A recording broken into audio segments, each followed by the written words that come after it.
ವಿಷಯ ಮಂಥನ ಕಾರ್ಯಕ್ರಮಕ್ಕೆ ನಿಮ್ಗೆ ಮತ್ತೊಮ್ಮೆ ಸ್ವಾಗತ. ನಾವು ಪರಿಸರ ಚಂದ್ರಶೇಖರ್ ಸರ್ ಜೊತೆ ಈಗ ಆಲ್ರೆಡಿ ತುಂಬಾ ವಿಷಯಗಳನ್ನ ಡಿಸ್ಕಸ್ ಮಾಡಿದೀವಿ. ಬನ್ನಿ ಇನ್ನು ಹೆಚ್ಚು ಹೆಚ್ಚು ವಿಷಯಗಳನ್ನ ಅವರಿಂದ ತಿಳ್ಕೊಳ್ಳೋಣ. ಸರ್, ನಾವು ಮೊದಲನೇ ಭಾಗದಲ್ಲಿ ನೀವು ತುಂಬಾ ವಿಷಯಗಳನ್ನ ತಿಳಿಸ್ಕೊಟ್ರಿ, ತುಂಬಾ ಅವೇರ್ನೆಸ್ ನ ತಿಳಿಸ್ಕೊಟ್ರಿ. ಈ ನಮ್ಮ ಮುಂದುವರೆದ ಭಾಗದಲ್ಲಿ ನಾನು ಮೊದಲು ಕೇಳಬೇಕಾಗಿರೋದು, ಸರ್, ನಮ್ಗೆಲ್ರಿಗೂ ಗೊತ್ತಿರೋ ಹಾಗೆ ಬೆಂಗಳೂರಲ್ಲಿ 200ಕ್ಕಿಂತ ಹೆಚ್ಚು ಕೆರೆಗಳಿತ್ತು ಅಂತ ಎಲ್ಲ ಹೇಳೋರು. ಈಗ 200 ಇರ್ಲಿ, 100ಗಿಂತ ಒಳಗೆ ಹೋಗಿದೆ. ಇದಕ್ಕೆ ಮೊದಲು ಏನು ಕಾರಣ, ಮತ್ತೆ ಇವಾಗಿನ ಏನು ಪರಿಸ್ಥಿತಿ ಇದೆ, ಇದು ಹೀಗೆ ಇದ್ರೆ ಇನ್ನ ಮುಂದಿನ ಬೆಂಗಳೂರಿನ ಗತಿ ಏನು ಸರ್? ಕೆರೆ ಇದೆಯಾ ಅದನ್ನ ನೀವು ಕೇಳ್ಬೇಕು ಇವಾಗ. ಕೆರೆಗಳಿದೆ, ಕೆರೆ ಹೆಸರುಗಳಿದೆ. ಕೆರೆ ಹೆಸರಲ್ಲಿ ಲೇಔಟ್ಗಳಾಗಿದೆ. Yes sir. ಕೆರೆಗಳನ್ನು ಮುಚ್ಚಿ ಇವತ್ತು ಬೆಂಗಳೂರಿನ ಮೆಜೆಸ್ಟಿಕ್ ಬಸ್ ಸ್ಟ್ಯಾಂಡ್ ಅದು ಒಂದು ಕೆರೆ. ಓ ಮೈ ಗಾಡ್. ಆಯ್ತಾ? ಅದು ಮುಚ್ಚಿ ಒಂದು ಬಸ್ ಸ್ಟ್ಯಾಂಡ್ ಮಾಡಿದ್ದಾರೆ. ಓಕೆ. ಹಾಗೆ ಅರ್ಕಾವತಿ ಲೇಔಟ್ ಅಂತ ಕೇಳಿದಿರ? ಅಲ್ಲೂ ಕೆರೆ ಪಾತ್ರಗಳನ್ನ ಮುಚ್ಚಿ ಅರ್ಕಾವತಿ ಅಂತ ಒಂದು ಬಿಡಿಯ ಲೇಔಟ್ ಇದೆ. ಇವತ್ತು ಲೇಔಟ್ಗಳಿಗೆಲ್ಲ ನದಿ ಹೆಸರು ಇಟ್ಬಿಡ್ತಾರೆ. ತುಂಬಾ ಚೆನ್ನಾಗಿರುತ್ತೆ ಕೇಳಕ್ಕೆ. ಯಾಕೆ ನದಿ ಇತ್ತು ಅಂತ ಒಂದು ಭ್ರಮೆನಲ್ಲಿ ಜನ ಇರ್ಬೇಕು. ಬೆಂಗಳೂರು ನಗರ ನಿಜವಾಗ್ಲೂ ನೈಸರ್ಗಿಕವಾಗಿ ಏರ್ ಕಂಡೀಷನ್ ಸಿಟಿ ಆಗಿತ್ತು. ಬೆಂಗಳೂರು ಸುತ್ತನೂ ಕೆರೆಗಳ ಒಂದು ಒಂದು 5 ಕಿಲೋಮೀಟರ್ಗೆ ಒಂದೊಂದು ಕೆರೆ ಸೃಷ್ಟಿಯಾಗಿತ್ತು. Every 5 kilometre. ಅದು ನೈಸರ್ಗಿಕವಾದಂತ ಕೆರೆ ಇರ್ಬೋದು, ಪಾಳೆಗಾರರು ನಿರ್ಮಾಣ ಮಾಡಿದಂಥ ಕೆರೆಗಳದು, ಕೆಂಪೇಗೌಡರು ನಿರ್ಮಾಣ ಮಾಡಿದಂಥ ಕೆರೆಗಳಿರ್ಬೋದು. ಅತ್ಯಂತ ವೈಜ್ಞಾನಿಕವಾಗಿ ಬೆಂಗಳೂರು ನಗರವನ್ನ ನಿರ್ಮಾಣ ಮಾಡಿದಂಥವ್ರು ಕೆಂಪೇಗೌಡರು. ವಂಡರ್ಫುಲ್. ಇವತ್ತು ಒಂದು ಸಣ್ಣ ಮಳೆ ಬಂತು ಅಂತಂದ್ರೆ ಮೋರಿ ತುಂಬ ಹರಿಯುತ್ತೆ. ಹೌದು. ಆಮೇಲೆ ಅಪಾರ್ಟ್ಮೆಂಟ್ ಹತ್ರ ನೀರ್ ಬಂದ್ಬಿಟ್ರೆ ದುಡ್ಡು ಕೊಡದೆ ಸ್ವಿಮ್ಮಿಂಗ್ ಪೂಲ್ ಮಾಡ್ತಾರೆ ಅಪಾರ್ಟ್ಮೆಂಟ್ ಅಲ್ಲಿ. ಈ ರೀತಿ ನಡೀತಾ ಇರ್ತಕ್ಕಂಥ ಎಲ್ಲಿ ನಡೀತಿದೆ ಅಂತಂದ್ರೆ ಬೆಂಗಳೂರಿನ ಹೊರವರ್ತುಲದಲ್ಲಿ ನಡೀತಾ ಇರ್ತದೆ. ನಿಜವಾದ ಬೆಂಗಳೂರು ಅಂತಂದ್ರೆ ಕೆಂಪೇಗೌಡ ಟೈಮಲ್ಲಿ ಮಾಡಿದಂತ ಬೆಂಗಳೂರಿನ ಸುಲ್ತಾನ್ಪೇಟೆ ಇರಬಹುದು, ಅಕ್ಕಿಪೇಟೆ ಇರಬಹುದು, ಚಾಮರಾಜಪೇಟೆಯ ಒಳಭಾಗ, ಆ ಪ್ರದೇಶದಲ್ಲೂ ನಿಮ್ಗೆ ಈ ರೀತಿಯ ಸಮಸ್ಯೆಗಳು ಕಾಣಲ್ಲ. ಯಾಕೆಂದ್ರೆ ಅದು ತುಂಬಾ well planned, well drainage system ಮಾಡಿರ್ತಂತ ಅವತ್ತಿನ ಜನಸಂಖ್ಯೆಗೆ ಅನುಗುಣವಾಗಿ. ಆ ಮಾತನ್ನ ಅಂಡರ್ಲೈನ್ ಮಾಡ್ಕೊಳ್ಳಿ. ಅವತ್ತಿನ ಜನಸಂಖ್ಯೆ ಕರೆಕ್ಟ್ ಆಗಿ ಸಿಸ್ಟಮ್ ಮಾಡಿ. ಅವಾಗ ಒಂದು 10 ಲಕ್ಷ, 2 ಲಕ್ಷ, 3 ಲಕ್ಷ ಜನ ಏನೋ ಇದ್ರು ಬೆಂಗಳೂರು. ಆಮೇಲೆ 30 ಲಕ್ಷ ಆಯ್ತು. ಇವಾಗ ಸುಮಾರು 1,40,00,000 ಆಗಿದ್ರೆ ಫ್ಲೋಟಿಂಗ್ ಇನ್ನ ಕಮಿಂಗ್ ಡೇಸ್ ಅಲ್ಲಿ 2 ಕೋಟಿ ಆಗುತ್ತೆ ಅಂತ ಆಂಟಿಸಿಪೇಟ್ ಮಾಡ್ತಾ ಇದ್ದಾರೆ. ಭೂಮಿ ಅಷ್ಟೇ ಇದೆ, ಉಪಯೋಗಿಸ್ತಕ್ಕಂಥ ಜನಸಂಖ್ಯೆ ಜಾಸ್ತಿ ಆಗ್ತಾ ಇದೆ. ಆಮೇಲೆ ನಮ್ಗೆ ಬರ್ತಕ್ಕಂಥ ಕೆರೆಗಳ ಪಾತ್ರದ ಬಗ್ಗೆ ನೀವು ಕೇಳಿದ್ರಿ. ಕೆರೆಗಳು ಏನಾಗಿತ್ತು ಇವಾಗ ನೋಡಿ, ಬೆಳಂದೂರ್ ಕೆರೆ ಅಂತ ಕೇಳಿದಿರಾ?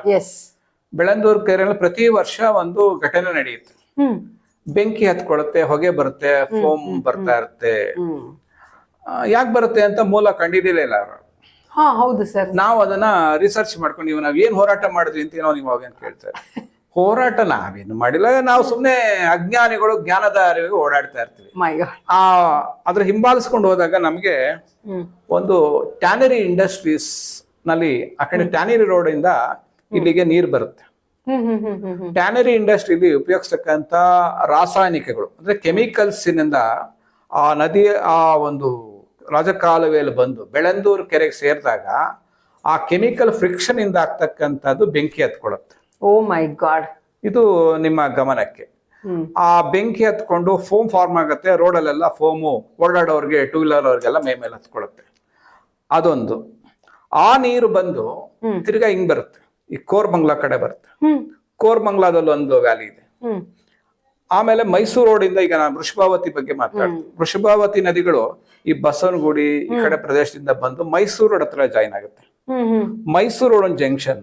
ರಾಜಾಜಿನಗರ ಆ ಕಡೆ ಮಹಾಲಕ್ಷ್ಮಿ ಲೇಔಟ್, ಆ ಕಡೆ ಪೀಣ್ಯದಿಂದ ಬರ್ತಕ್ಕಂಥ ರಾಸಾಯನಿಕ ಭರಿತವಾದಂತ ನೀರು ಇಲ್ಲಿಂದ ಬಂದು ನಮ್ಮ ರಾಮನಗರದ ಕಡೆ ಬೈರಮಂಗ್ಲಕ್ಕೆ ಹೋಗುತ್ತೆ. ಬೈರಮಂಗ್ಲ ಕೆರೆ ಅಂತ ಕೆಂಗೇರಿ ಪುಣ್ಯಕ್ಷೇತ್ರ, ಗಂಗಾ ತೀರತ್ತರ ಅದು ಒಂದು ಪುಣ್ಯಕ್ಷೇತ್ರ, ಆಧುನಿಕ ಗಂಗಾ. ಆ ಕ್ಷೇತ್ರದಲ್ಲಿ ಬೈರಮಂಗ್ಲ ಅಂತ ಬರುತ್ತೆ. ಬಿಡದಿ ಆದ್ಮೇಲೆ ಬೈರಮಂಗ್ಲ ಅಂತ ಬರುತ್ತೆ. ಬೈರಮಂಗ್ಲ ಕೆರೆಗೆ ಹೋಗುತ್ತೆ. ಈ ಎಲ್ಲ ಕಚಡ ನೀರು ಅಯ್ಯಯ್ಯೋ. ಮತ್ತೆ ನಮ್ಮ ಸರ್ಕಾರದವರು STP ಸ್ಥಾಪನೆ ಮಾಡಿದ್ದಾರೆ. ಕೆಂಗೇರಿ ಹತ್ರ ನಿಮ್ಗೆ ಒಂದು STPಗಳಿದೆ, ಹೌದು. Storm water drainage treatment plant 4-5 ಮಾಡಿದ್ದಾರೆ. ಆದ್ರೂ ಸಹ ಅಲ್ಲಿ ಯಾವುದೇ ರೀತಿ ಟ್ರೀಟ್ಮೆಂಟ್ ಆಗ್ತಿದೆಯಲ್ಲೋ ಗೊತ್ತಿಲ್ಲ, ನಿಮ್ಗೆ ವಾಸನೆಗಳು ಬರ್ತಾ ಇರುತ್ತೆ. ಹೌದು ಸರ್. ಆ ನೀರು ಅಲ್ಲಿಗೆ ಹೋಗುತ್ತೆ. ನೋಡಿ ಎಫೆಕ್ಟ್ ಹೆಂಗಾಗುತ್ತೆ ಅಂತ. ಅಲ್ಲಿ ಬೈರಮಂಗಲ ಕೆರೆಗೆ ಹೋಗುತ್ತೆ. ಬೈರಮಂಗಲ ಕೆರೆಯಿಂದ ಅಲ್ಲಿ ಸ್ಟಾಕ್ ಆಗುತ್ತೆ. ಅಲ್ಲಿ ಸುತ್ತಮುತ್ತ ಬೆಂಗಳೂರು ನಗರಕ್ಕೆ ತರಕಾರಿ ಬೆಳೆಗಾರರು ಹೆಚ್ಚಾಗಿದ್ದಾರೆ. ಓ ಮೈ ಗಾಡ್. ಅದೇ ಯಾವ ರೀತಿ ಕಾಯಿಲೆಗಳು ಬರೋ ಸಾಧ್ಯತೆ. ಅಲ್ಲಿ ಸೊಪ್ಪು ಬೆಳಿತಾರೆ, ತರಕಾರಿಗಳು ಬೆಳಿತಾರೆ. ಅದು ನಿಮ್ಗೆ ಸಿಟಿ ಮಾರ್ಕೆಟ್ಗೆ ಬೆಳಗಿನ ಜಾವ 5:30 ಬಂದು ಫ್ರೆಶ್ ಆಗಿ ನೀವು ತಗೊಂಡ್ಬಂದು ಅಡಿಗೆ ಮಾಡ್ತಾ ಇರ್ತೀರ. ಒಳಗಡೆ ಯಾವ್ಯಾವ ಕಾಯಿಲೆ ಸೇರಿರುತ್ತೋ, ಯಾವ್ಯಾವ ನೀರ್ ಸೇರಿರುತ್ತೋ ಅಷ್ಟೇ ಹೇಳ್ಬಿಟ್ರೆ ಅವ್ರು ಇನ್ ತರಕಾರಿ ಉಪಯೋಗಿಸೋದಿಲ್ಲ ಆಗುತ್ತೆ. ಆ ರೀತಿ ಇದು ನಾವು ಒಂದು ಸ್ಟಡಿ ಮಾಡಿದಂಥದ್ದು. ಯಾಕಂದ್ರೆ ಇದು ನಾವು ಒಂಥರ ರಿಸರ್ಚ್ ನಾವು ಅದರಿಂದನೇ ಓಡಾಡಿ ಅದೊಂದಾಯ್ತಾ. ಆ ಬೆಳ್ಳಂದೂರ್ ಕೆಳದೆ ಹೇಳಿದೆ, ಅಲ್ಲಿ ಟ್ಯಾನರಿ ಇಂಡಸ್ಟ್ರೀಸ್ ಅಂದ್ರೆ ಮಾಂಸದ ದಂಧೆಗಳೇನಿದೆ ಅದನ್ನ ಬರ್ತಕ್ಕಂತ ರಕ್ತ ಮಾಂಸಗಳು ಕೆಮಿಕಲ್ಸ್ ಎಲ್ಲ ಬಂದು ಅಲ್ಲಿ ಸೇರುತ್ತೆ. ಅಲ್ಲಿ ಆ ಸುತ್ತಮುತ್ತಲೇ ತರಕಾರಿಗಳೆಲ್ಲ ಬೆಳೀತಾರೆ ಆಯ್ತಾ. ಆಮೇಲೆ HSR ಲೇಔಟ್ ಅಂತಕ್ಕಂಥದ್ದು BDA ಮಾಡಿರ್ತಕ್ಕಂಥ ಲೇಔಟ್ ಮಳೆ ಜೋರಾಗಿ ಬಂದಾಗ ಮಳೆ ನೀರು ತುಂಬುತ್ತೆ. HSR ಲೇಔಟ್ ಸ್ಟ್ರಕ್ಚರ್ 1 and 2 5 ಅಲ್ಲಿ ಯಾಕೆ ತುಂಬುತ್ತೆ ಅಂತಂದ್ರೆ ಅದು ಕೆರೆ. ಯಾವತ್ತು ಪ್ರಕೃತಿ ತನ್ನ ಹರಿವನ್ನ ಮರೆಯೋದಿಲ್ಲ, ತನ್ನ ದಾರಿ ಹೋಗೇ ಹೋಗುತ್ತೆ. ನಿಮ್ ಮನೆ ಕಟ್ಲಿ ಮನೆ ಬೆಳೆಸುತ್ತೆ, ಖಂಡಿತ. ಗುಡ್ಡ ಆದ್ರೆ ಗುಡ್ಡ ಬೆಳೆಸುತ್ತೆ, ಕಾಫಿ ತೋಟ ಆದ್ರೆ ಕಾಫಿ ತೋಟ ಕೊಚ್ಕೊಂಡೋಗುತ್ತೆ. ಆದ್ರಿಂದ ಈ ಪ್ರಕೃತಿ ವಿರುದ್ಧವಾದಂತ ನಡೆದಂತ ಘಟನೆಗಳು ನಮ್ಮ ಸರ್ವನಾಶಕ್ಕೆ ಕಾರಣ ಆಗ್ತದೆ. ಇದು ಬೆಂಗಳೂರಿನ ಕತೆ. ಈ ಕೆರೆಗಳು ನೀರ್ ಯಾಕೆ ಸಿಗ್ತಿಲ್ಲ ಅಂತಕ್ಕಂಥದ್ದು. ಇತ್ತೀಚಿನ ದಿನಗಳಲ್ಲಿ ವಾಟರ್ ಟ್ಯಾಂಕರ್ ಎಲ್ಲ ಮಾಫಿಯಾಗಳು 2000 1800 ಒಂದೊಂದು ಟ್ಯಾಂಕರ್ ಮಾಡ್ತಾ ಇದ್ರು. ಅಪಾರ್ಟ್ಮೆಂಟ್ ಅವರು ಅಂತೂ ಗಾಬರಿ ಆಗ್ಬಿಟ್ಟಿದ್ರು. ಬರೀ ಮನೆ ಇಟ್ಕೊಂಡು ಏನ್ ಮಾಡೋದು, ನೀರಿಲ್ಲ. ಬೆಳಿಗ್ಗೆ ಇದ್ರೆ ನೀರ್ ಇಲ್ದೇ ಇದ್ರೆ ಯಾವುದೇ ಕಾರ್ಯಕ್ಕೆ ಆಗೋದಿಲ್ಲ. ಜೀವನನೇ ಪ್ರತಿ ವಾರ 2000 3000 ಕಟ್ಟು ವಾಟರ್ ಟ್ಯಾಂಕ್ ಬಾಡಿಗೆನೆಲ್ಲ ಇರ್ಬೋದಲ್ಲ. ಏನೇನೋ ಅಲ್ಲ ಸ್ವಂತ ಮನೆ ಕಟ್ಕೊಂಡು ಬಾಡಿಗೆ ದುಡ್ಡು ಕೊಡ್ತಾ ಇದ್ರಲ್ಲ, ಆ ತರ ಬಂತು. ನಿಮ್ಗೆ ಈ ಬೋರ್ವೆಲ್ ಮಾಫಿಯಾದ ಬಗ್ಗೆ ಹೇಳ್ಬಿಡ್ತೀನಿ. ಬೆಂಗಳೂರು ನಗರದಲ್ಲಿ ಕೆಲವು ಪ್ರದೇಶಗಳ ನಿಮ್ಗೆ ಒಂದು 100-150 ಅಡಿಗೆ ನೀರ್ ಬರುತ್ತೆ. ಹೌದು ಸರ್. ಕೆಲವು ಪ್ರದೇಶ, ಹೌದೌದು. ಕೆಲವು ಪ್ರದೇಶದಲ್ಲಿ 2000 ಅಡಿ 1800 ಅಡಿ ಹೋದ್ರೂ ನೀರ್ ಬರೋದಿಲ್ಲ. ಮತ್ತೆ ಬೆಂಗಳೂರು ನಗರದ ನಾಗರಿಕರಿಗೆ ನಿಮ್ಮ ಮೂಲಕ ತಿಳಿಸೋದೇನಂತಾರೆ, 600 ಅಡಿಗಿನ್ನ ಕೆಳಗಡೆ ಹೋದಂತ ಬೋರ್ವೆಲ್ ನೀರನ್ನ ಕುಡಿಯೋದಕ್ಕೆ ಯೋಗ್ಯವಲ್ಲ. ನಿಮ್ಮಲ್ಲಿ ಮೂಳೆಗೆ ಸಂಬಂಧಪಟ್ಟಂತ ಕಾಯಿಲೆಗಳು ಜಾಸ್ತಿ ಆಗುತ್ತೆ, ತಲೆ ಕೂದಲು ಉದುರುತ್ತೆ. ಮುಂದಿನ ದಿನಗಳಲ್ಲಿ ಅದು ಬೇರೆ ರೀತಿಯ ಒಂದು ಕಾಯಿಲೆಗಳಿಗೆ, ತುಂಬಾ ದೊಡ್ಡ ಕಾಯಿಲೆಗಳು, ಅದು ಹೇಳಕ್ಕಾಗಲ್ಲ, ವಾಸಿಯಾಗದೇ ಇರೋ ಕಾಯಿಲೆಗಳಿಗೆ ಕಾರಣ ಆಗೋ ಸಾಧ್ಯತೆಗಳು ಹೆಚ್ಚಾಗಿದೆ 600 ಅಡಿಗಿನ ಕೆಳಗಿರ್ತಕ್ಕಂಥದ್ದು. ಯಾಕಂದ್ರೆ ಅಲ್ಲಿ ರಾಸಾಯನಿಕ ಮಟ್ಟ ನಮ್ಮ ದೇಹಕ್ಕೆ ಸೂಟ್ ಆಗೋದಿಲ್ಲ. ಅದು ಈ ಪ್ರಾಂತ್ಯದಲ್ಲಿ ಮಾತ್ರ, ಎಲ್ಲ ಕಡೆ ಯಾಕೆಂತಂದ್ರೆ ಭೂಮಿಯ ಪದರಗಳಿದೆಯಲ್ಲ, ಹೌದೌದು, ಅದರ ನೋಡಿ ನಿಮ್ಗೆಲ್ಲ ಗೊತ್ತು ಅಷ್ಟೇ. ಆ ಮಟ್ಟಕ್ಕೆ ಕೆಳಕ್ಕೆ ಹೋದಾಗ ಈ ರೀತಿ. ಯಾಕೆ ನಾವು ಮಳೆ ನೀರಿನ ಕೊಯ್ಲುಗಳು ಮಾಡಬೇಕು ಅಂತ ಹೇಳಿದಾಗ, ನಿಮ್ಗೆ ಮಳೆ ನೀರು ಕೊಯ್ಲು ಮಾಡಿದಾಗ ನಿಮ್ಗೆ 300-400 ಅಡಿ 200 ಅಡಿಗೆ ನೀರು ಸಿಕ್ಕುತ್ತೆ. ಯಾಕಂದ್ರೆ ಆ ಬೋರ್ವಿಲ್ ಸುತ್ತನೇ ನೀವು ಮಾಡ್ಕೋಬಹುದು. ಮಳೆ ನೀರಿನ ಕೊಯ್ಲು ಮಾಡಿದಾಗ ಆ ಬೋರ್ವಿಲ್ಲು ಹೆಲ್ತಿ ಆಗಿರುತ್ತೆ. 600 ಅಡಿಗೆ ಹೋದಾಗ ನಿಮ್ಗೆ ಆ ನೀರು ಯೋಗ್ಯ ಅಲ್ಲ ಅಂದಾಗ ನೀವ್ ಯಾಕೆ ಬೋರ್ವಿಲ್ ತೊಡಸ್ಬೇಕು? Correct sir. ಅದು ಎಷ್ಟೋ ಜನಕ್ಕೆ ಗೊತ್ತಿಲ್ಲ ಪಾಪ. ಒಂದ್ ಸೈಡ್ ತಗೊಂಡ ತಕ್ಷಣ ಫಸ್ಟ್ ಮಾಡೋ ಕೆಲಸ ಏನ್ ಗೊತ್ತಾ, ಬೋರ್ ತೋರಿಸ್ಬಿಡ್ತಾರೆ. ಆಮೇಲೆ 8 ಫ್ಲೋರ್ ಬಿಲ್ಡಿಂಗ್. ಮತ್ತೆ ಮೊದಲು ಏನಿತ್ತು 30-40-60-40 2 ಮನೆ 3 ಮನೆ ಇರ್ತಾ ಇತ್ತು. ಇವತ್ತು ಏನಾಗಿದೆ 16 ಮನೆ. ಹೆಂಗ್ ಬೇಕಾದ್ರೆ ಹಂಗಂಗೋ ಕಟ್ಬಿಡ್ತಾರೆ. ಒಂದ್ ಬೋರ್ವೆಲ್ ಹಾಕಿ ಅಷ್ಟು ಜನಕ್ಕೆ ನೀರ್ ಕೊಡಕ್ ಸಾಧ್ಯನಾ? ನೀರ್ ನಾಳೆ ಬರ್ದೇ ಇದ್ರೆ ಏನೋ, ಅವನು ಕಟ್ಬಿಟ್ಟು ಮಾರ್ಬಿಟ್ಟು ಅವನು ಹೊಟ್ಟೋಗ್ತಾನೆ. ತಗೊಂಡವರು ಇದು ಒಂದ್ ರೀತಿ ಎಲ್ಲ ಒಂದ್ ರೀತಿಯ ಸಿಸ್ಟಮ್, ಒಂದು ಮಾಫಿಯಾ ತರ. ನೀವ್ ಎಲ್ಲರೂ ತುಂಬಾ ಅಮಾಯಕರಾದ್ರೆ ನೀವು ಜೀವನದಲ್ಲಿ ದುಡ್ದಿದ್ದೆಲ್ಲ EMI ಕಟ್ಟಿ ನೀರು ಬಾಡಿಗೆ ಕಟ್ಕೊಂಡು ಅಷ್ಟೇ. ಅವ್ನು ಎಂಜಾಯ್ ಮಾಡಕ್ಕಲ್ಲ ಜೀವನದಲ್ಲಿ, ಬರೀ ಸಾಲವೇ. ಬಾಡಿಗೆ ಮನೆ ಕ್ಷೇಮ ಅನ್ಸುತ್ತೆ, ಈ ಮನೆ ಬಿಟ್ಟು ಬೇರೆ ಮನೆ ಹೋಗ್ಬೋದು ನೀರ್ ಸಿಗ್ಲಿಲ್ಲ ಅಂತಂದ್ರೆ. ಆ ರೀತಿ ಬೆಂಗಳೂರು ನಗರದಲ್ಲಿ ನೀರಿನ ಬಗ್ಗೆ ತುಂಬಾ ಹುಷಾರಾಗಿರಿ. ಯಾಕಂದ್ರೆ ತುಂಬಾ ಪ್ರದೇಶಗಳಲ್ಲಿ ಈಗೇನೋ ಮಳೆ ಬಂತು ಅಂತ ಖುಷಿಯಾಗಿ ಇಡಕ್ ಹೋಗ್ಬೇಡಿ. ಯಾಕೆಂದ್ರೆ ಮುಂದಿನ ದಿನಗಳಲ್ಲಿ ನೀರಿಗೋಸ್ಕರ ಯುದ್ಧ ನಡೆಯೋದು. ಮೈ ಗಾಡ್.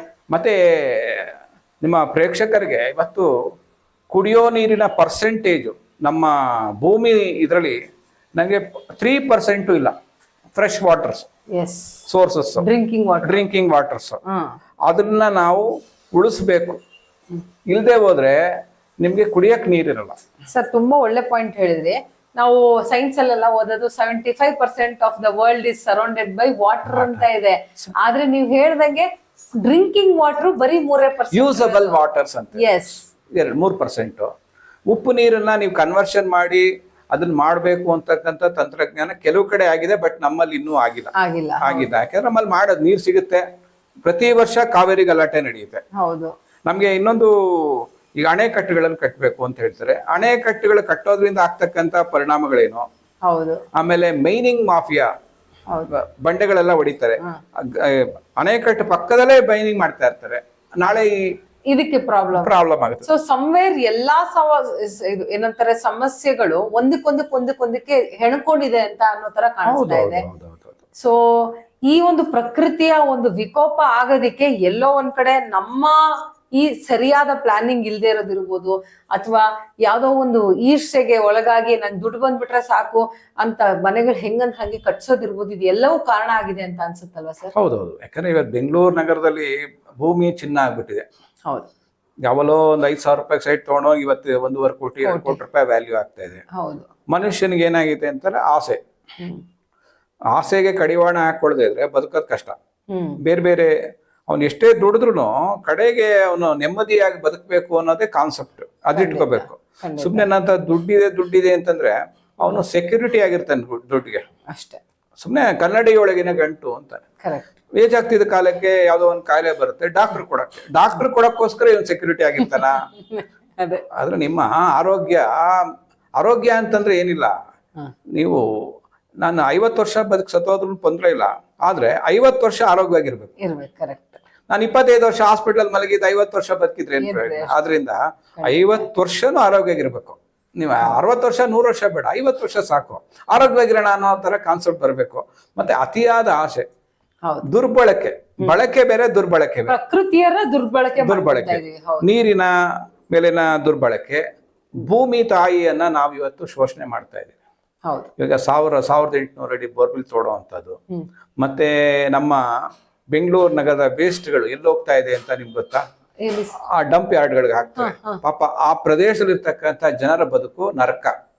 ಕ್ಯಾನ್ಸರು, ಲಂಗ್ಸ್ ಕ್ಯಾನ್ಸರು, ಚರ್ಮ ರೋಗ ಇವೆಲ್ಲ ಪೀಡಿತರಾಗಿದೆ. ಅವ್ರಿಗೆ ಯಾವುದೇ ರೀತಿಯ ಪರಿಹಾರ ಕೊಡ್ತಾ ಇಲ್ಲ. ನಾವು ಸುಮ್ಮನೆ ಕಸದ ಬುಟ್ಟಿ ತರ್ತೀವಿ, BBMP ಗಾಡಿಗೆ ಹಾಕ್ತಿವಿ.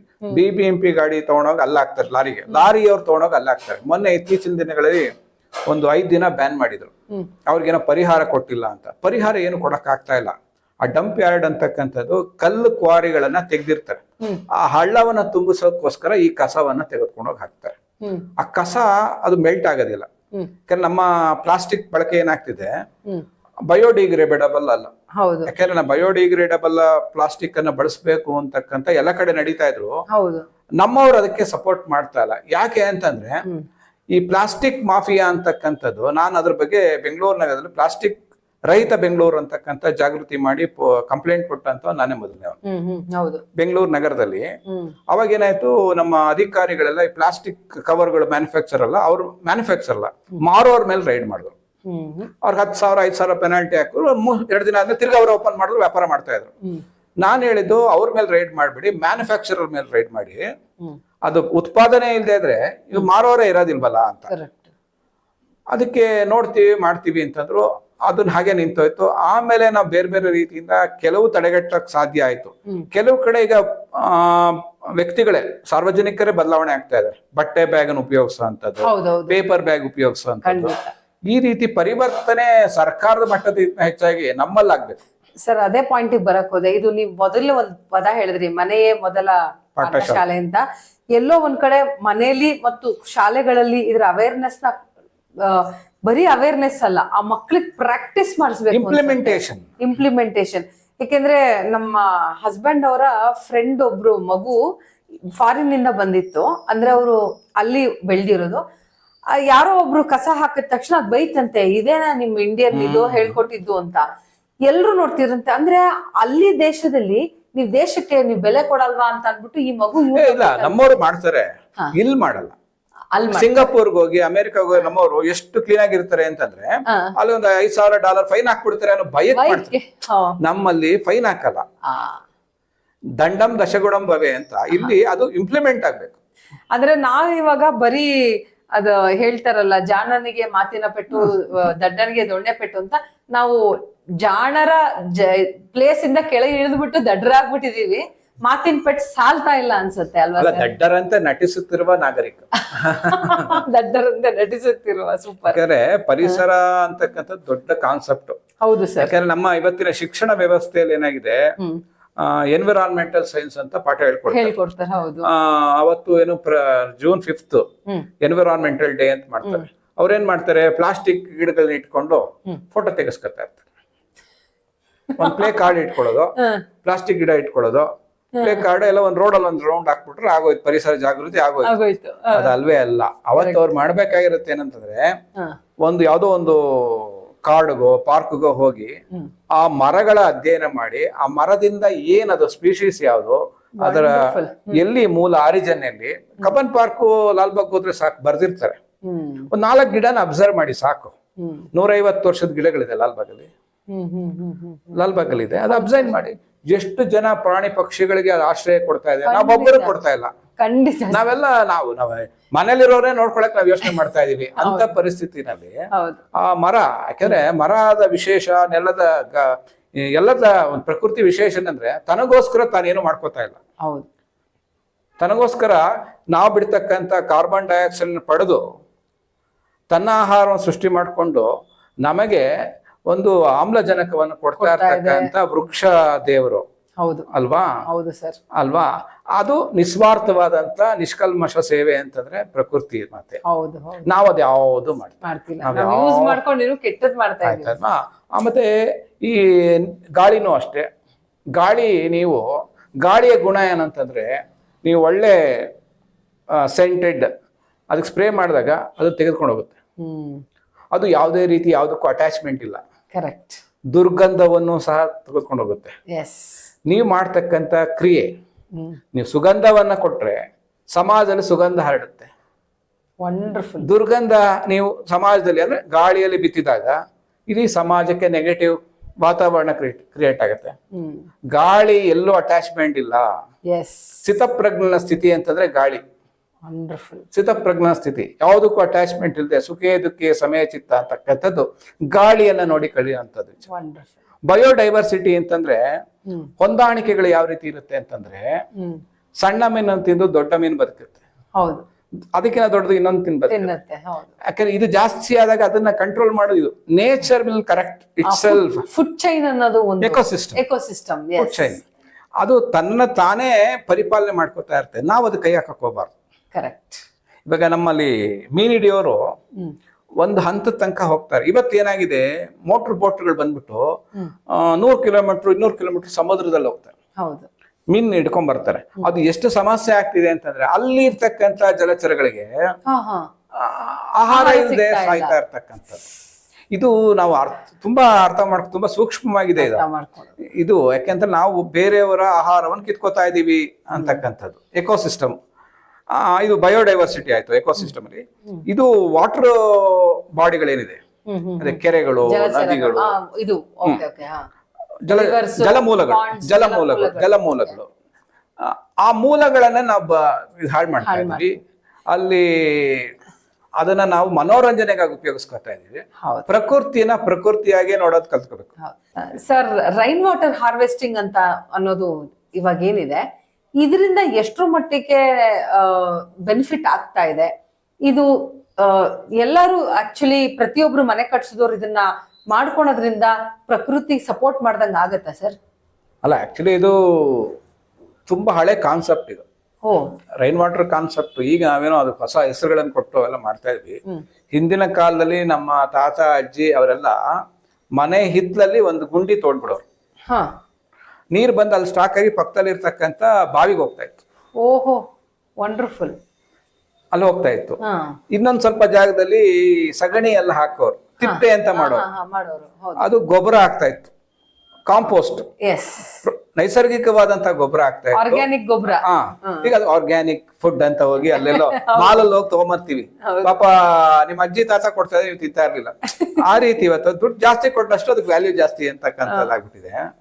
ಆ ರೀತಿ ವಾತಾವರಣ ಅವಾಗಿತ್ತು. ಇವಾಗ ಏನಾಗಿದೆ, ಇವತ್ತು ಬೆಂಗಳೂರು ನಗರದಲ್ಲಿ ಕೆಲವು ಬುದ್ಧಿವಂತರು, ಉದಾಹರಣೆ ವಿದ್ಯಾರಣ್ಯಪುರದಲ್ಲಿ ಒಬ್ರು ಇದ್ದಾರೆ, ಶಿವಕುಮಾರ್ ಅಂತ ಏನಿರ್ಬೋದು, ಅವರು ವಾಟರ್ ಲೈನ್ ಕನೆಕ್ಷನ್ ತಗೊಂಡಿಲ್ಲ. 365 days ಅವ್ರಿಗೆ ರೈನ್ ವಾಟರ್ ನ ಉಪಯೋಗಿಸ್ಕೊಂಡು ಸಮೃದ್ಧ ಮನೆನ ಒಂದು ರೀತಿ ಕಾಡು ತರ ಬೆಳೆಸಿದ್ದಾರೆ. ತುಂಬಾ ಚೆನ್ನಾಗಿ ಬೆಳೆಸಿದ್ದಾರೆ.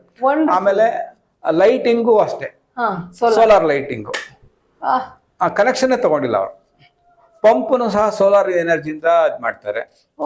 ಆದ್ರಿಂದ ಪ್ರಕೃತಿಯನ್ನು ಉಪಯೋಗಿಸ್ಕೊಂಡು. ಆಮೇಲೆ ಇನ್ನೊಬ್ರು ಡೆಲ್ಲಿಯ ಒಬ್ರು ಗಂಡ ಹೆಂಡತಿ ಡೆಲ್ಲಿಯಿಂದ ಬಂದು ಇಲ್ಲೇ ಬೆಂಗಳೂರು ಹತ್ರ ಸಮೀಪ ಮಾದೇಪುರನೆಲ್ಲ ಇರ್ಬೇಕು, ಅಲ್ಲಿ ಒಂದು ಅರ್ಧ ಎಕರೆ ಜಮೀನ್ ತಗೊಂಡು ಯಾವುದೇ ರೀತಿಯ ಕನೆಕ್ಷನ್ ತೆಗೆದುಕೊಳ್ಳದೆ ಮಣ್ಣಿನ ಇಟ್ಟಿಗೆಯಿಂದ ಮನೆಯನ್ನ ಕಟ್ಕೊಂಡು ಅದಕ್ಕೆ ಯಾವುದೇ ರೀತಿಯ ವಾಟರ್ ರಿಸೋರ್ಸ್ ಇಲ್ಲ, ಅವರೇ ರೈನ್ ವಾಟರ್ ಹಾರ್ವೆಸ್ಟ್ ಮಾಡ್ಕೊಂಡು, ಆಮೇಲೆ ಎಲೆಕ್ಟ್ರಿಸಿಟಿ ಇಲ್ಲದೆ ಸೋಲಾರ್ ಎನರ್ಜಿ ಮೂಲಕ ಅಡಿಗೆ ಮಾಡ್ಕೊಂಡು ಒಂದು ರೀತಿ ನಿಮ್ ಮನೆ ನೋಡ್ಬೇಕು, ಅದು AC ಇದ್ದಂಗಿರುತ್ತೆ.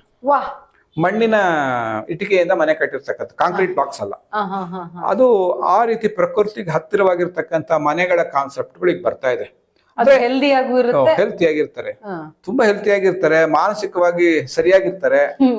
ಮೈನ್ ನಮ್ಮ ಎಲ್ಲಾ ದೃಷ್ಟಿ ಅಂತ ಸೃಷ್ಟಿ ಅಂತ ನಾವ್ ಯಾವ ರೀತಿ ಯೋಚನೆ ಮಾಡ್ತೀವಿ ಆ ರೀತಿ ಸೃಷ್ಟಿ ಆಗುತ್ತೆ. ಅವರು ಡೆಲ್ಲಿಯಿಂದ ಬಂದು ಇಲ್ಲಿ ಮಾಡ್ತಾರೆ, ನಮ್ಗದು ಮಾದರಿ ಆಗ್ತಾ ಇದೆ. ಆ ಶಿವಕುಮಾರ್ ಅನ್ನೋರು ಇನ್ನು ಹಲವಾರು ಜನ ಮಾಡಿದ್ದಾರೆ. ಆ ರೈನ್ ವಾಟರ್ ಕಾನ್ಸೆಪ್ಟ್ ಅನ್ನೋದು ತುಂಬಾ ಒಳ್ಳೇದು. ಅದ್ರ ಸರ್ಕಾರ ನಮ್ಮ ಮೇಲೆ ಹೇರಿಕೆ ಮಾಡೋದಲ್ಲ. ಯಾಕೆಂದ್ರೆ ಮುಂದಿನ ದಿನಗಳಲ್ಲಿ ನಿಮ್ಗೆ ನೀರ್ ಸಿಗದೆ ಇದ್ದಾಗ ಸಮಸ್ಯೆ ಅನುಭವಿಸೋರು ನೀವೇ. ಅದರಿಂದ ಈ ಕಾವೇರಿ ವಾಟರ್ ಹೆಂಗ್ ಟ್ಯಾಂಕ್ ಮಾಡ್ತೀರಿ, ಇದಕ್ಕೂ ಒಂದು ಟ್ಯಾಂಕ್ ಮಾಡಿ. ಪ್ರತಿಯೊಂದು ಹನಿ, ನನಗೆ ಬೆಂಗಳೂರಿನ ನಾಗರಿಕರು ಹೇಳಿದ್ರೆ, ಬೆಂಗಳೂರು ಬೀಳ್ತಕ್ಕಂತ ಮಳೆ ನೀರು ಸರಿಯಾಗಿ ನೀವು ಹಿಡ್ಕೊಂಡ್ರೆ ಕಾವೇರಿ ನದಿಯ ನೀರು ಬೇಕಾಗೇ ಇಲ್ಲ. ಅಷ್ಟು ನೀರು ಬರುತ್ತೆ ಇಲ್ಲಿ. 45 TMC ಅಷ್ಟು ನೀರು ಮಳೆ ನೀರು ಬರುತ್ತೆ. ಬಟ್ ವೇಸ್ಟ್ ಆಗ್ತಿದೆ, ಎಲ್ಲ ದೊಡ್ಡ ಮರಿಗೆ ಹೋಗ್ತಾ ಇದೆ. ಅಯ್ಯೋ. ಆಮೇಲೆ ಇವತ್ತಿನ ನಮ್ಮ ಬುದ್ಧಿವಂತ ಇಂಜಿನಿಯರ್ಗಳು ಮೋರಿ ಕಟ್ತಕ್ಕಂಥದ್ದು ಏನಾಗಿದೆ, ಕಾಂಕ್ರೀಟ್ ಅಲ್ಲಿ ಮೋರಿ ಕಟ್ತಾರೆ. ಕಾಂಕ್ರೀಟ್ ಅಲ್ಲಿ ಕ್ಯೂ ಶೇಪ್ ಅಲ್ಲಿ ಮಾಡ್ತಾರೆ, ಕಂಬಿ ಹಾಕ್ಬಿಟ್ಟು ಕಾಂಕ್ರೀಟ್ ಅಲ್ಲಿ. ಮೊದಲು ಏನಾಗಿತ್ತು, ಚಪ್ಪಡಿ ಕಲ್ಲು ಹಾಕ್ಬಿಟ್ಟು ಮೋರಿಗಳು ಮಾಡ್ತಾ ಇದ್ರು. ಆ ಸಂಧಿಗಳಲ್ಲಿ ಗ್ರೌಂಡ್ ವಾಟರ್ ಚಾರ್ಜ್ ಆಗ್ತಾ ಇತ್ತು. ಇವತ್ತು ಆ ನೀರೆಲ್ಲ ಹರಿದು ದೊಡ್ಡ ಮೋರಿಗೆ ಹೋಗ್ತಾ ಇದೆ. ಇದೆಲ್ಲ ಸಣ್ಣ ಸಣ್ಣ ವಿಚಾರಗಳಾದ್ರೂ ಎಷ್ಟು TMCಗಳು ಆ ಒಂದ್ ಮನೆಗೆ ನೀರ್ ಬೇಕಾದಂತ ಆ ಬೋರ್ವೆಲ್ ನೀರ್ ಚಾರ್ಜ್ ಆಗ್ತಾ ಇತ್ತು. ಕರೆಕ್ಟ್. ಇವತ್ತು ಎಲ್ಲ ನೀರು ಹರಿದು ಗಲೀಜ್ ನೀರ್ ಜೊತೆ ಸೇರಿ ಇದು ಫ್ರೆಶ್ ವಾಟರ್, ಮಳೆ ನೀರು ಅತ್ಯಂತ ಪವಿತ್ರವಾಗಿರ್ತಕ್ಕಂಥದ್ದು. ಅದು ಡ್ರೈನೇಜ್ ಸೇರ್ತಾ ಇದೆ, ವೇಸ್ಟ್ ಆಗ್ತಾ ಇದೆ, ಡ್ರೈನೇಜ್ ಹೋಗ್ತಾ ಇದೆ. ಇದು ಸಣ್ಣ ಸಣ್ಣ ವಿಚಾರಗಳಾದ್ರೂ ಸಹ ನಮ್ಮ ನಗರೋತ್ಥಾನ ಮಾಡ್ತೀವಿ, ಏನು ಆಡಳಿತ ಮಾಡ್ತಕ್ಕಂಥವ್ರು ಇದ್ರ ಬಗ್ಗೆ ಯಾಕೆ ಗಮನ ಕೊಡಿಸ್ತಾ ಇಲ್ಲ ಗೊತ್ತಿಲ್ಲ ಸರ್. ತುಂಬಾ ತುಂಬಾ ತುಂಬಾ ಇನ್ಫಾರ್ಮೇಶನ್. ಬೆಂಗಳೂರು ನಗರಕ್ಕೆ ಕಾವೇರಿ ನೀರಿನ ಅವಶ್ಯಕತೆನೇ ಇಲ್ಲ ನನ್ನ ಪ್ರಕಾರ. ಎಲ್ಲರೂ ಮಳೆ ನೀರಿನ ಕೊಯ್ಲು ಕೆರೆಗಳನ್ನ ಸರಿಯಾಗಿ ತುಂಬಿಸಿದ್ದೆ ಆದ್ರೆ ಎಲ್ಲ ಬೋರ್ವೆಲ್ ಚಾರ್ಜ್ ಆಗುತ್ತೆ. ಈ 45 TMC ನೀರ್ ಬರುತ್ತೆ ಬೆಂಗಳೂರು ನಗರದಲ್ಲಿ. ಅದು ನಿಮ್ಗೆ 2 ವರ್ಷ 3 ವರ್ಷಕ್ಕೆ ಬರುತ್ತೆ. ಅಷ್ಟು ನೀರು ಬೆಂಗಳೂರು ಬೇಕಾಗುತ್ತೆ, ಅಷ್ಟು TMC ಬೇಕಾಗಿಲ್ಲ ನೀರು, ಕುಡಿಯೋ ನೀರು. ಆದ್ರಿಂದ ನೀರು ಬರ್ತಾ ಇದೆ, ಅದು ಹಿಡಿದಿರ್ತಕ್ಕಂತ ಶಕ್ತಿ ನಮ್ಮಲ್ಲಿ ಇಲ್ಲ. We are not prepared for that. Wonderful. ಯಾಕಂದ್ರೆ ಇವತ್ತು ಎಲ್ಲೋ ಒಂದ್ ಸಣ್ಣ ಫ್ಲಡ್ ಬಂದ್ಬಿಡ್ತಾರೆ. ಯಾಕೆ ಫ್ಲಡ್ ಬರ್ತಿದೆ ಅಂತಂದ್ರೆ ಅದ್ರ ಮೂಲಕ್ಕೆ ಹೋಗ್ತಾ ಇಲ್ಲ ನಾವು. ಕರೆಕ್ಟ್. ಆ ಡ್ರೈನೇಜ್ ನ ದಾರಿಯನ್ನು ಹುಡುಕ್ದಾಗ ಏನಕ್ಕೆ ಬಂತು ಅಂತ ಗೊತ್ತಾಗ ಅಲ್ಲಿ ಕ್ಲೀನ್ ಮಾಡ್ತಾರೆ ಹೊರತು ಮೂಲ ಹುಡುಕಲ್ಲ.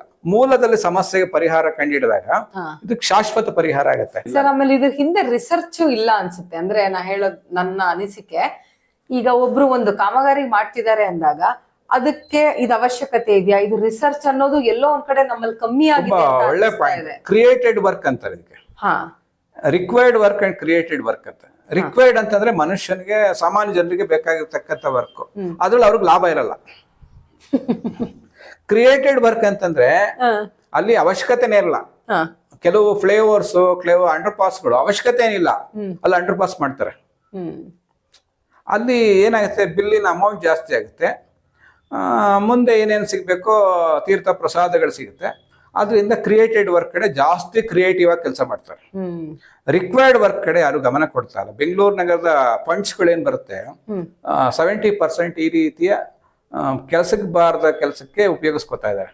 ಬೆಂಗಳೂರು ನಗರದ ಅವಶ್ಯಕತೆ ಏನಿದೆ ಅದ್ರ ಬಗ್ಗೆ ವೈಟ್ ಟ್ಯಾಪಿಂಗ್ ರೋಡ್ ಮಾಡ್ತಾ ಇದ್ದಾರೆ.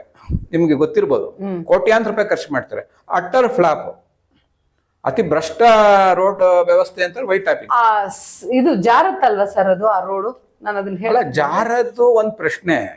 MG road, Saint Marks road, ಆಮೇಲೆ ವಿಠಲ್ ಮಲ್ಯ ರೋಡ್ ಅಂತ ಬೆಂಗಳೂರಿನ heart city white topping road ಮಾಡಿದ್ದಾರೆ. ಮಳೆ ಬಂದ ತಕ್ಷಣ ನೀರು ನಿಂತ್ಕೊಳ್ಳುತ್ತೆ. ಇದು ಯಾವ ಟೆಕ್ನಾಲಜಿ? ಕರೆಕ್ಟ್. ಆಮೇಲೆ ಶೋಲ್ಡರ್ ಡ್ರೈನ್ ಅಂತ ಹೇಳ್ತಾರೆ. ಆ ನೀರ್ ಹರಿದು ಹಿಂಗ್ ಹೋಗುತ್ತಲ್ಲ, ಅದನ್ನೇ ಕ್ಲೀನ್ ಮಾಡಿರಲ್ಲ. ಮಳೆಗಾಲದಲ್ಲಿ ಮುಂಚೆ ಕ್ಲೀನ್ ಮಾಡ್ಬೇಕು. ಮಳೆ ಬಿದ್ಮೇಲೆ ಅದೇ ಬೆಂಕಿ ಬಿದ್ಮೇಲೆ ಅದೇನೋ ಬಾವಿ ತೋಡ್ತಕ್ಕಂಥ ಅದನ್ನ ಕ್ಲೀನ್ ಮಾಡ್ತಾರೆ. ಇದು ತಜ್ಞರಿಲ್ದೇ ಇರತಕ್ಕಂತ ಇಲಾಖೆಗಳಾಗ್ಬಿಟ್ಟಿದೆ. ಎಕ್ಸ್ಪರ್ಟ್ಸ್ ಬೇಕಾಗಿಲ್ಲ ಅವ್ರಿಗೆ ಬೇಕಾಗಿರ್ತಕ್ಕಂಥ ಏನೋ ಯಾವುದೋ ಒಂದು ವಶೀಲಿ ಬಾಜಿ ಅಥವಾ ಯಾವುದೋ ಒಂದು ಪ್ರಭಾವ, ಯಾವುದೋ ಒಂದು ಇದು ಅಲ್ಲಿ ಬಂದು ಕೂತ್ಕೊಂಡ್ಬಿಟ್ಟಿರ್ತಾರೆ. ಜ್ಞಾನ ಇಲ್ಲ. ಜ್ಞಾನ ಇರೋರಿಗೆ ಜಾಗ ಇಲ್ಲ. ಅದರಿಂದ ಇವತ್ತಿನ ಬೆಂಗಳೂರು ನಗರದ ದುಸ್ಥಿತಿಗೆ ಕಾರಣ ಆಗ್ತಾ ಇದೆ. ವಾಹ್ ಸರ್, ವಂಡರ್ಫುಲ್ ಅಂಡ್ ವಂಡರ್ಫುಲ್. ನನಗೆ ಮೊದಲನೇದು ಇಷ್ಟು ವಿಷಯಗಳನ್ನ ನೀವು ತಿಳಿಸ್ಕೊಟ್ಟಿದ್ದು ತುಂಬಾ ಅಂದ್ರೆ ತುಂಬಾ ಖುಷಿ ಆಗ್ತಿದೆ. ಎರಡನೇದು, ನಾವೆಲ್ಲರೂ ನಿಜವಾಗ್ಲೂ ಎಚ್ಚೆತ್ಕೋಬೇಕಾಗಿದೆ ಸರ್ ಇವೆಲ್ಲ ವಿಷಯ ಕೇಳಿ. ಇವತ್ತು ನಾವೇನ್ ಪಾಡ್ಕಾಸ್ಟ್ ಮಾಡ್ತಿದೀವಿ, ಇದು ತುಂಬಾ ಜನ ನೋಡ್ತಾರೆ. ವೀಕ್ಷಕರಲ್ಲಿ ಎಷ್ಟು ಜನ ಇದನ್ನ ತಿಳ್ಕೊಂಡು ಅವೇರ್ ಆಗ್ತಾರೆ ಅಂತ ಗೊತ್ತಿಲ್ಲ. ಆದ್ರೆ ಖಂಡಿತವಾಗ್ಲೂ ಇದು ತುಂಬಾ ಶೇರ್ ಆಗಿ ಇದು ಸರ್ಕಾರಕ್ಕೆ ಮುಟ್ಟಿ ಇದು ಒಂದು ಅವೇರ್ ಅಂದ್ರೆ ನಾವೆಲ್ಲರೂ ನಾಳೆ ಬದುಕಬೇಕು. ನಾವು ನಮ್ಮ ಬದುಕಿನ ಒಂದು ಏನಂತಾರೆ ಸ್ಥಿತಿಗತಿಗೆ ಕಾರಣವಾಗಿರುವಂತದ್ದು ಅಲ್ವಾ ಸರ್ ಇದು? ಯಾಕೆಂದ್ರೆ ಸುಮ್ನೆ ಏನೋ ಮಾಡುವಂತದ್ದಲ್ಲ, ಲೈಫ್ ಅಂಡ್ ಡೆತ್ ಅನ್ನೋ ವಿಷಯ ಬಂದಿರೋದ್ರಿಂದ ಎಲ್ಲರೂ ವೀಕ್ಷಕರು ಅವೇರ್ ಆಗಿ ಈ ವಿಷಯನ ಖಂಡಿತವಾಗ್ಲೂ ಸರ್ಕಾರಕ್ಕೆ ಮುಟ್ಸಿ ಒಂದು ಆಕ್ಷನ್ ತಗೋಬೇಕು ಅಂತ ಖಂಡಿತವಾಗ್ಲೂ ನಾನು ಸರ್ಕಾರಕ್ಕೆ ಮುಟ್ಸಕ್ಕಿಂತ ಹೆಚ್ಚಾಗಿ ಜನಜಾಗೃತಿ ಆಗ್ಬೇಕು. ಯಾಕಂದ್ರೆ ನಿಮ್ಮ ಕಾನ್ಸೆಪ್ಟೇ ಇವತ್ತಿನ ನಿಮ್ದು ಪರಿಸರ ಜಾಗೃತಿ. ಯಾಕಂದ್ರೆ ಈ ಪರಿಸರ ಜಾಗೃತಿ ನಮ್ಮ ಒಳಗಿಂದ ಆಗ್ಬೇಕು ಖಂಡಿತ. ಯಾಕಂದ್ರೆ ಅಂತರಂಗದಿಂದ ಆದಾಗ ಶಾಶ್ವತವಾಗಿರುತ್ತೆ. ಹೌದು, ಹೊರಗಡೆಯಿಂದ ನೀವೇನೇ ಸುರಿದ್ರು ಅದು ನಿಲ್ಲಲ್ಲ. ಖಂಡಿತ. ಈ ಬಾವಿಗೆ ನೀರ್ ಹಾಕಕ್ಕಿನ್ನ ಬಾವಿಯ ಒಳಗಡೆ ನೀರ್ ಬರ್ಬೇಕು. 100%. ಆದ್ರಿಂದ ಬಾವಿಗೆ ನೀರ್ ಹಾಕೋ ಕೆಲಸ ಮಾಡೋದ್ ಬೇಡ. ನಮ್ಮಲ್ಲಿ ನಮ್ಮ ಸುತ್ತಮುತ್ತ ಇರ್ತಕ್ಕಂತ ರಸ್ತೆಗಳು, ಬಡಾವಣೆಗಳು ಅಥವಾ ನಿಮ್ಮ ಉದ್ಯಾನವನಗಳು ಅಲ್ಲಿ ಸಣ್ಣ ಸಣ್ಣ ಬದಲಾವಣೆಗಳನ್ನ ನೀವು ಮಾಡಕ್ ಶುರು ಮಾಡಿದಾಗ ಸಣ್ಣ ಸಣ್ಣ ಬದಲಾವಣೆಗಳೇ ದೊಡ್ಡ ಬದಲಾವಣೆ ಆಗುತ್ತೆ. ಯಾಕೆಂದ್ರೆ ಬದಲಾವಣೆ ಅಂತಕ್ಕಂಥದ್ದು ಸಡನ್ ಆಗಿ ದೊಡ್ಡದಾಗಿ ಯಾವ್ದು ಮಾಡಕ್ಕಾಗಲ್ಲ. ಯಾಕಂದ್ರೆ ಸಣ್ಣ ಸಣ್ಣ ಸಣ್ಣ ಸಣ್ಣ ವಿಚಾರಗಳು ಇವತ್ತು ಇರುವೆಗಳು ಅಷ್ಟೇ. ಮಳೆಗಾಲ ಬರ್ತಾ ಇದೆ ಅಂದ್ರೆ ಆ ಸಕ್ಕರೆ ಕಣಗಳನ್ನ ಸ್ವಲ್ಪ ಸ್ವಲ್ಪ ತಗೊಂಡೋಗಿ ಶೇಖರಣೆ ಮಾಡುತ್ತೆ ಮುಂದಿನ ಒಂದು ಕಾಲಘಟ್ಟ. ಆ ರೀತಿ ನಮ್ಮ ಸಮಾಜದಲ್ಲಿ ಹೊಂದಾಣಿಕೆ ಬೇಕು. ಹೌದು, ಹೊಂದಾಣಿಕೆ ಇಲ್ಲದೆ ಸಮಾಜ ಕಟ್ಟಕ್ಕಾಗಲ್ಲ. ಯಾಕಂದ್ರೆ ನೀವು ಗಂಡ ಹೆಂಡತಿ ನಾನೇ ಚೆನ್ನಾಗಿರ್ಬೇಕು ಅಂತಂದ್ರೆ ಆಗಲ್ಲ. ಯಾಕಂದ್ರೆ ಎಲ್ಲರ ಸಹಕಾರ ಇದ್ರೆ ನಿಮ್ ಮನೆಗೆ ನೀರು ಬರುತ್ತೆ, ಎಲೆಕ್ಟ್ರಿಸಿಟಿ ಬರುತ್ತೆ, ಡ್ರೈನೇಜ್ ಸರಿಯಾಗಿರುತ್ತೆ. ಹೌದು, ಇದು ಹೊಂದಾಣಿಕೆ. ಸಮಾಜ ಅಂತಂದ್ರೆ ಸಮುದಾಯದ ಹೊಂದಾಣಿಕೆ. ಪರಿಸರ ಜಾಗೃತಿ ಅಂತಕ್ಕಂಥದ್ದು ಎಲ್ಲೋ ಒಬ್ಬ ಚಂದ್ರಶೇಖರ್ ಅಥವಾ ನಿಮ್ಮಂತವರು ಮಾಧ್ಯಮಗಳಿಂದ ಅಲ್ಲ. ಇದು ಮಾಧ್ಯಮಗಳಿಂದ ಬೇರೆ ಬೇರೆ ಜನರ ಮನಸ್ಸಿಗೆ ತಾಡ್ತಕ್ಕಂಥ ಕೆಲಸ ಆಗಬೇಕು. ಜಾಗೃತಿಯನ್ನ ಒಂದು ಯಾವಾಗ್ಲೂ ನಿರಂತರವಾಗಿರ್ಬೇಕು. ಯಾಕಂದ್ರೆ ಇವತ್ತು ವೈನಾಡಲ್ಲಾಯ್ತು ಜಾಗೃತಿ ಆದ್ವಿ, ಅವ್ರು ಬಟ್ಟೆ ಕಳ್ಸಿದ್ವಿ, ಫುಡ್ ಕಳ್ಸಿದ್ವಿ, ಆಗಲ್ಲ. ಖಂಡಿತ ಅದು ಆ ಕ್ಷಣಕ್ಕಾಗತ್ತೆ ಹೊರತು ಎಮೋಷನಲ್ ಕೆಲಸಗಳು ನಡೆಯೋದಿಲ್ಲ.